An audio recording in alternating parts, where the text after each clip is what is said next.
Hello there and welcome to part 2 of this two-part video about true temper golf shafts. If you've already watched part 1 then thank you.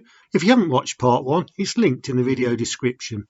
In this part we'll take a quick look at the arrival of the first commercially successful steel shafts and then move on to a more detailed review of the first 60 years of true temper golf shafts.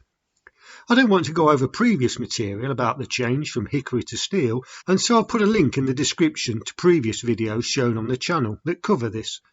But while researching this video, I found an interesting article by a golf pro who lived through those years, Herbert C. Lagerblade. What a great name! It gives a contemporary insight into the early years of steel shafts.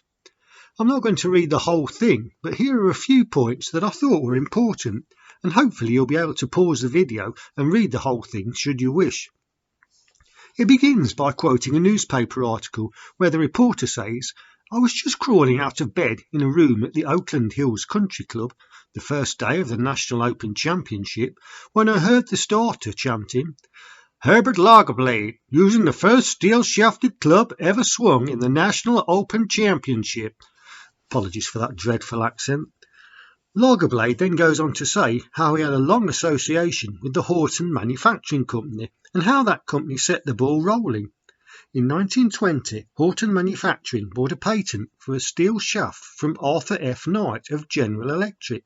Lagerblade was asked to join the team at Horton Manufacturing in the development of a seam-welded steel shaft, which they called the Bristol. This was the first commercially successful steel shaft in America. Here are a couple of adverts from 1922, not long after production had begun. The adverts are doing their best to promote the steel shaft to golfers who've known nothing but hickory shafts. This was no small undertaking, so the rapid take-up of the Bristol shaft must confirm that it was a viable alternative and its uniformity was amongst its biggest strengths. Sales of the shafts began in earnest in 1922 and Horton thought they had the world by the tail. But the USGA and R&A had already put a dampener on their celebrations when they declared that the steel shaft was illegal for competition play. This was a major setback for steel shafts, but Horton Manufacturing went on a drive to promote the shafts, canvassing everybody from the club golfer to professional golfers to area associations. And early in 1924 the steel shaft was approved by the USGA, and from then on it rapidly replaced hickory. The rest of the world, however, would have to wait for another 5.5 years for the Royal Nation to finally legalise the shafts in November 1929. That delay would be a source of great frustration for the English company Accles Pollock, who developed a seamless tapered steel shaft and patented it right back in 1913. But the shaft remained illegal until 16 years later in 1929. Towards the end of the 1920s, steel shafts were becoming increasingly popular in Britain, and so Accles and Pollock went on a publicity drive in the golfing publications of the time and began lobbying the R&A, but they steadfastly refused to move. While this pressure must have had some influence on the R&A, it's said that the reason they finally approved the steel shaft was to avoid a potentially embarrassing situation. In 1922, Edward, Prince of Wales and the future King Edward VIII was invited to become captain of the R&A. A keen golfer, the Prince was a regular player and often played in America, where he had become familiar with the steel shaft and liked them so much that he had acquired a set. He used them back home in Britain, and in 1929 he played in an event at the Old Course St Andrews using steel shafted clubs. This put the R&A in a tricky position, as the rule for playing with non-approved equipment was disqualification. This would have been extremely embarrassing, as His Royal Highness was a former captain of the R&A and the future king. A meeting of the R&A committee was hastily arranged and the steel shaft was approved as per the findings of the USGA. So where does the true temper shaft fit into this story? For the answer to that, we need to go back to a company that was America's largest producer of hand tools for farming and gardening, the American Fork and Hoe Company, which was created in 1902 with the merging of 17 tool-making firms. It began using the True Temper name for its tools in 1906 and registered the name as a trademark in 1907. The name was initially a promise to the buyer that only tools that proved true in balance and temper would bear the label. We know that in 1928 they patented the step-down process for tapering steel shafts. These shafts would go on to be named true temper shafts. This early 1930s advert for the Burt Golf Company says that they've been using true temper shafts for a few seasons and are now using the new ribbed no-sting shaft. The true temper golf shaft story then began in 1928. It would be great to have copies of back catalogues for true temper golf shafts, and I'm sure that there are some out there, but I don't know where they are. If you have any information, please comment below. But the shafts are featured in the adverts of club manufacturers. Before we move on to those though, I thought that this was an interesting advert from May 1929, which demonstrates that hickory suppliers were looking over their shoulders at the upstart steel shafts. Another advert for the Burt Golf Company. This one is interesting as it describes the range of shaft flexes available from True Temper at the time, 1931. Please pause the video if you want to read them. In part 1 of the video, the focus was on UK-made shafts, so we should be backing up those dates with UK adverts. The first shaft we looked at had a USA-made shaft, so when were True Temper shafts first made in England? True Temper shafts were soon being imported into the UK, as this advert from January 1929 shows. John Burroughs and Company offering a range of True Temper shafts to golfers in Britain. The earliest reference to an agreement between the American Fork and Hoe Company and Accles Pollock that I've come across is dated 13th of January 1930. Exactly what the agreement was I don't know, but Accles Pollock had already been producing steel golf shafts for many years. This advert from 1931, a year after the first agreement with True Temper, mentions that shafts are now made in England. Incidentally, British Steel Golf Shafts was the sales and distribution arm for Accles Pollock. Let's start with this short article that appeared in Golf Monthly magazine in 1931, describing the new True Temper Pro model with a thicker wall. Is this the first stiff shaft? And then from 1931 we have this advert endorsing the steel shaft. In the advert it states how many of the players trialling for the Ryder Cup used only steel shafts. And it also mentions the Apollo curved taper shaft, a 1931 advert for which is shown here. And here in 1932 is this advert for the True Temper Pro ad, and from this it does appear that the Pro is a stiffer flex than the standard shaft. I said earlier that catalogues by True Temper were very hard to find, and here now is the closest I've come to it, a booklet produced by British Steel Golf Shafts.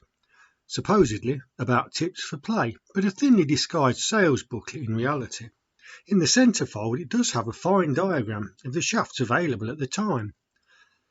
Going by the fact that the booklet mentions the 1933 Open won by Denny Shute and not the 1934 Open won by Henry Cotton, I'd say it was produced between those two dates.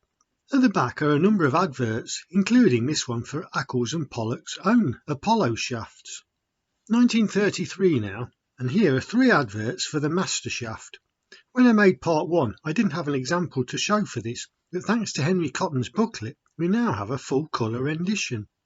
From the trade notes section of a 1935 magazine is this interesting article telling that from being the most in demand, chrome shafts have slipped into second place behind enamel finishes.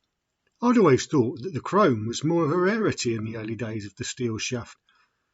Another point of note is the demand for the limber shaft, which I assume is the name for a whippy flex at the time. It's strange how the whippy flex for woods has now given way totally to stiffer flexes. And here's a 1935 advert for a True Temper limber shaft. An American advert now from 1938 showing a wide range of shafts, some with a whole new twist, not just step downs but flutes, spirals and flares even. 5 adverts now for a significant shaft development, the 333, which was designed specifically for irons. The adverts cover March 1938 to January 1939. This advert from 1939 is a curious one and the only example I've seen of this shaft, the TT Vibrant, which is mentioned in this advert for Tommy Armour Silver Scott models. I was wondering if it was an actual True Temper model at all, but then recently a good friend managed to acquire a set of these clubs in very good condition, and lo and behold, on one of the irons the shaft label was still visible.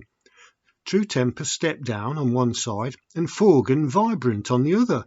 I wonder if this was a stock shaft produced by True Temper and modified in some way so that Forgan could call it the Vibrant. The back of the irons has the wording shockproof. Was it something along with the lines of the neutralizer that McGregor had introduced, which was a short section of hickory inside the shaft where it joins the club head, intended to absorb the shock and sting? Looking at the date of the advert, I can only assume that the development was killed off by World War II, as I've never found any other mention of the TT Vibrant shaft. This brings us into the dark years of the Second World War. In Britain, all manufacturing was rapidly switched to the war effort, and so few adverts appear, but one or two do, presumably just to keep names in the public mind. This advert from 1940 even references Hitler. And this is an advert that was repeated sporadically from 1943 to 1944 as far as I can tell. Into 1946 now, and here from Trade Notes a description of the British Steel golf shaft stand and a display on the manufacture of True Temper shafts. What I'd give to be able to visit that today. The 1940s was also the decade that we saw the next major shaft development from True Temper, the Dynamic. As mentioned in part 1, this was introduced in 1941 in America. I've not been able to find any adverts that confirm the date, American or British, but this True Temper shaft label confirmed that date for me. From the October 1941 edition of Golfdom, a number of manufacturers are saying that they're using the new Dynamic shaft, including McGregor and Hillerich and Bradsby. The advert shown here is an American one from 1946 and mentions that it's band marked for identification. Was this the first model to feature an adhesive band? This British advert from 1946 makes no mention of the Dynamic shaft, which is a little odd, and I'll come on to that next. The fact is, I've not found any adverts before 1949 in British magazines for the Dynamic shaft actually by True Temper or British Steel golf shafts. This is a 1948 advert from Frank Dennis with clubs featuring the new Dynamic shaft. And here an advert from 1949 by Gradage, also referencing the new Dynamic shafts. This article in Trade Topics from 1948 clearly says that British Steel golf shafts are showing the new Dynamic shaft. And equally interesting, to me anyway, is the fact that two of the directors of British Steel golf shafts are from the Burroughs family. If you've been paying attention and haven't fallen asleep, which I wouldn't blame you for, then you'll remember the adverts from 1929 by Burroughs and Company, early importers of the True Temper shaft. Did they become British Steel golf shafts? Both addresses are in Liverpool. John Burroughs, J. Burroughs. The coincidence is too great to ignore. I also found a note that British Steel golf shafts was half owned by Accles and Pollock and half by True Temper.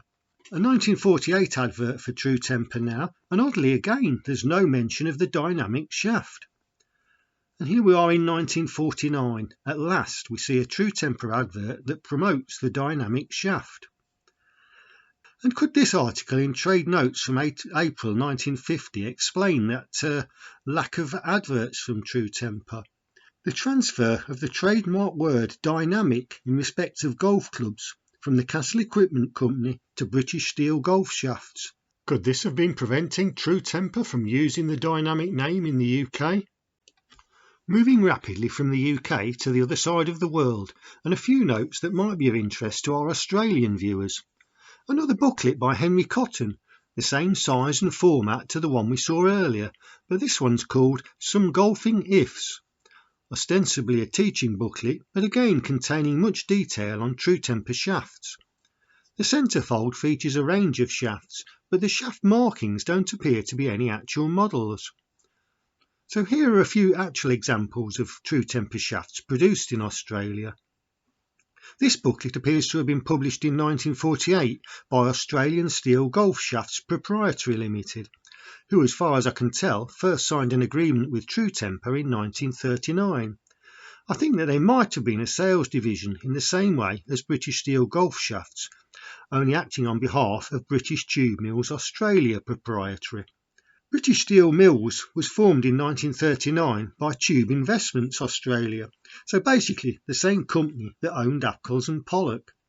This American advert from 1949 demonstrates the new A, T and S flex designations for the dynamic model. The next big arrival was the rocket shaft. Here an American advert from October 1953, so the shaft must have been available right at the end of 1953, but more likely the start of 1954, certainly in the UK anyway. These two adverts from John Letters and Perry of Glasgow from 1954 are the first mention of the rocket shaft I've seen in UK magazines. And here are two True Temper adverts for the rocket shaft from February and March 1954. From the 1956-57 Professional Golfers Cooperative Association catalogue, we have this page showing True Temper shafts, and it also gives the flexes available for the rocket shaft. A, which I presume is the equivalent of a senior flex nowadays, medium, ladies, L, 1-star and 2-star, which are stiffer shafts aimed at the best players and professionals. In part 1 of the video, I said that I'd only seen a marking for ladies. Well, I had a search through my clubs again and managed to find both 1-star and 2-star, so that's 4 of the flexes represented. I assume that no marking signifies the standard medium. It also states that the standard True Temper is still available in medium and whippy. This must be the incised enamel shaft shown in part 1. And even at this date, a wide range of coated shaft colours are still on offer. The next model to appear was the Profit, and this American advert is the earliest I've seen, highlighting the range of golfers it's designed for, from October 1958. And here's another American advert for the Profit, but also showing other shafts available, as I mentioned in part 1. I'm guessing that the unusual rocket band was used after 1959 instead of the previous slim green band to give some uniformity to the bands on offer. 3 UK adverts for the Profit shaft now from January and April 1959 and August 1962. And here an American advert from 1969 for the Aluminium, or should I say Aluminum, rocket shaft. The aluminium shaft was heralded as the next great thing for golf shafts, as I've covered in a previous video, but its appearance was short-lived, and this advert from 1970 is the steel shaft's response to the lighter aluminium shaft, the lightweight steel shaft, here in the form of the True Temper Dynalite. And now another shaft, the True Temper 325. I'm not sure when this was available. These two adverts from McGee are dated 1973 and 1976, but I have seen the shaft on clubs that are certainly around the early 60s. Another lower priced option that we saw mentioned on the American advert for Profit is the Meteor. This doesn't appear very often in the UK, but on this advert from Clifco from 1973, it's used on their Mustang clubs. This advert from 1976 from George Nicol is worth showing, as it claims that the Click model can be purchased with either Dynalite or Profit shafts. This is the latest advert I've seen for the Profit. And another 1976 advert, and this is the earliest showing I've seen, for the new Dynamic model by Swilken. The new Dynamic was the start of an extremely popular line of shafts. Its appearance coincided with the end of the relationship between British Steel Golf Shafts and True Temper. A web page for parts supplier Diamond Golf states that the agreement finished in 1977, but it may have happened in 1976, as this advert by Accles and Pollock makes no mentions of True Temper and is at pains to point out the benefits of the Apollo range. And here is an advert in a similar vein by True Temper, no mention of British Steel Golf Shafts or Accles and Pollock, and showing True Temper's London address. The Slazenger Kinetic now, I mentioned this one in part 1, I haven't found any other reference to it. Is it a rebadged Dynamic? Two more shafts that True Temper took the trouble to advertise, but I have to admit I can't remember seeing either of them. First off is the Extra Light, I think the name speaks for itself. And then we have the Contour with the wasted section near the club head, which it's claimed gives a higher ball flight trajectory. And this brings us to the dynamic gold, where I ended part 1, as this coincides with what I consider to be the cut-off for classic clubs, around 1985. It's peculiar, but for what is one of the greatest shafts ever, I can't find any adverts from the time of release, which most sources I've seen say was 1980. But the first mention of it I can find is in the equipment listing for club manufacturers in April 1983, where a small number of brands say they have the dynamic gold in their club range. And yet in the same magazine is this advert that had been running for a couple of years. Mentions the dynamic but not the dynamic gold. Well, as I say, that's where I'm going to end this video. It's been a much more difficult undertaking than I ever imagined. My brain's pretty scrambled now. I hope one or two of you will have found something useful in these 2 parts, and if you've made it this far, then you deserve a medal yourselves. Well, thanks for watching. I hope you enjoyed it, and I hope to see you next time. Bye.